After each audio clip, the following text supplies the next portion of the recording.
When I first started building my game room, I saw so many things that I wanted to be in here that I didn't know where to start. I wanted anime statues, Power Ranger helmets, consoles, PCs, and bare other things. And then there was designing the room's layout. What color would the walls be? Beanbags or sofas, artwork on the wall or shelves. Like, if I'm honest, it just became so overwhelming that I almost never started doing it. And the thing is, I found bare game room tour videos, but not one video that advised the priority steps to take when building the gaming space. So I thought I'd make one myself and help out all the future gaming room owners and let them know what the most important things that I'd focus on if I was to start my gaming room from scratch again. So if that's you, then you're gonna wanna get yourself a notepad or save this video for later, because there might be some gems in this video that could really help you from getting overwhelmed and help you get on the right path. I've been playing games in the Funhouse, got big names in the Funhouse. I be in my lane in the Funhouse, fully entertained in the Funhouse. Funhouse, Funhouse, Funhouse, Funhouse, Funhouse.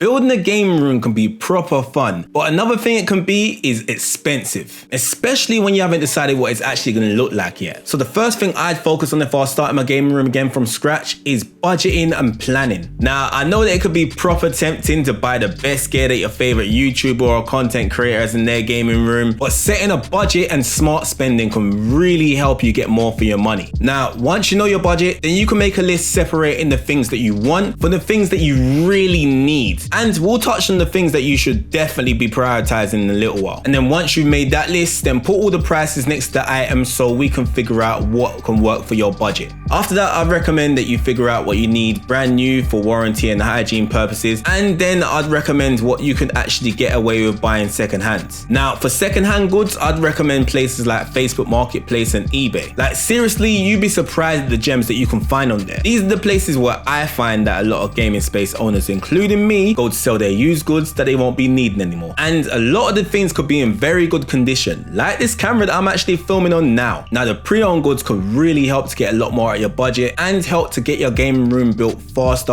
hopefully without causing any financial problems. Okay, so now that you've planned your budget, let's talk about a few priority items that you should definitely be adding to the top of your list when building your gaming room. Now, you're probably gonna hope that I say a powerful PC or crazy spec monitors, but those things can definitely be added at a later date. Like, for real, the first thing that I'd actually focus on is ergonomics and comfort. Now, when I started building my gaming room, I thought I'd be fine with a wooden chair to sit on at my desk and a very uncomfortable sofa that my neighbors were throwing out. And don't get me wrong, even though I'm super grateful for those things, if I'd start from scratch again, ergonomics and comfort would definitely be priority on the list. Put it this way, your gaming chair and your sofa is basically your throne, and they should all be able to support your gaming marathons without causing you any aches and pains. So saying that, I'd definitely look for a chair or sofa, depending on how you're choosing to build your space, that's kind to your spine, and a desk that's the right height. Put simply, your setup should be a natural extension of your body, because comfort's everything, especially when you're gaming. Another priority thing that I'd add to my list would definitely have to be lighting. Now, good lighting is super important when it comes to gaming in terms of setting the mood and protecting your eyes when it comes to strain. Soft ambient lights or RGB setups not only look sick,